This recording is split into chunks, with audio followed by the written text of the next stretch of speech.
Hey everyone, hope you're doing well. So we got the news not long ago that school is starting back for year sixes. And if you didn't know, that includes our son MB. So we were thinking about, it kind of came up like, oh man, school starts next week. And MB, zero excited about that because his two sisters aren't going back to school. So he's the only one and he's so bummed. But when he was going to school this past year, he was having a bit of a hard time. He has one teacher that they just don't gel. They're just, for whatever reason, it's not amazing, and he struggles with it. So I remember one day saying to him, MB, I want to challenge you on something. He's like, what? I said, I really want you to love your teacher. And he's like, love my teacher. Because, when you hear the word love, you think of loving feelings, and you're supposed to feel a certain way. And I said, no, I'm not talking about that. I'm talking about what the Bible says about love. And he's like, okay. And it was really great because we're called to love our neighbor. We're called to love one another. We're called to do these things. But Paul gives us this great picture in the letter to the Corinthians, to the church in Corinth. And it's really famous, and we all know it's 1 Corinthians chapter 13. And I wasn't going to read the whole thing because it's so profound. It's a little overwhelming, to be honest, when you think about all of this, what it means to love someone. But I focused on just a couple, actually one verse. I said MB. And by the way, if you hear singing and stuff in the background, that's my 3 kids outside playing, and I love it. But I said, what is love, MB? I said, love is what? And he goes, patient. I was like, yes. And what does it say next? He said, love is kind. I said, yeah.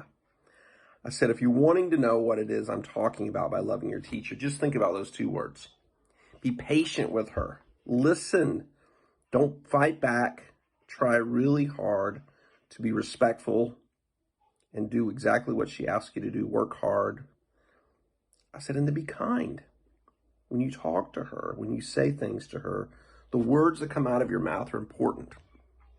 And they should be kind words. They should be gentle. They should be, things that would encourage someone and make them feel better.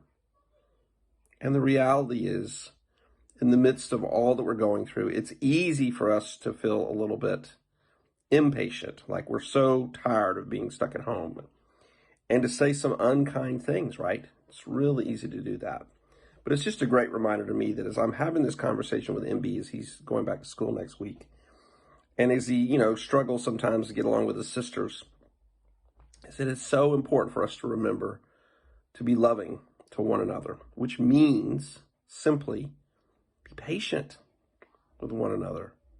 And when we're impatient, thinking about what's going on in my heart. Why am I feeling this way?